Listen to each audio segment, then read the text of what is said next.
Subscribe कीजिए बीना के अवधि गीत चैनल को और बेल आइकन को दबाइए हमारी वीडियो सबसे पहले देखने के लिए।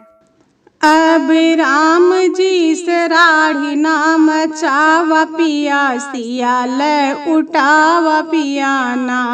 अब राम जी से राढ़ी नाम चावा पिया सियाल उठावा पियाना।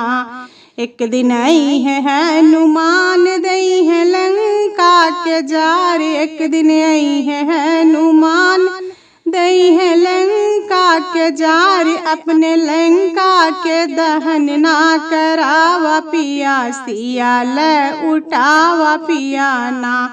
अपने लंका के दहन ना करावा पिया सियाल उठावा पियाना।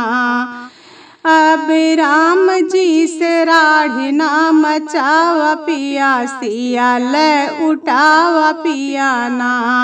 हुई है राम से लड़ाई मारी जई है तोहरे भाई। हुई है राम से लड़ाई मारी जई है तोहरे भाई। अपने कुलवा के नाश ना करावा पिया सियाल उठावा पियाना। अपने कुलवा के नाश ना करावा पिया सियाल उठावा पियाना।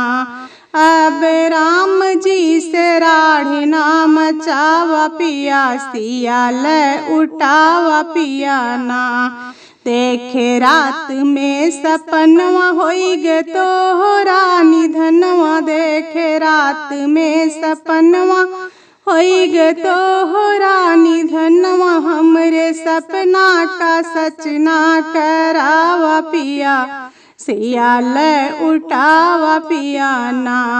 हमरे सपना का सच ना करावा पिया सियाल उठावा पियाना। अब राम जी से राढ़ी नाम चावा पिया सियाल उठावा पियाना। अब राम जी से राढ़ी नाम चावा पिया सियाल उठावा पियाना।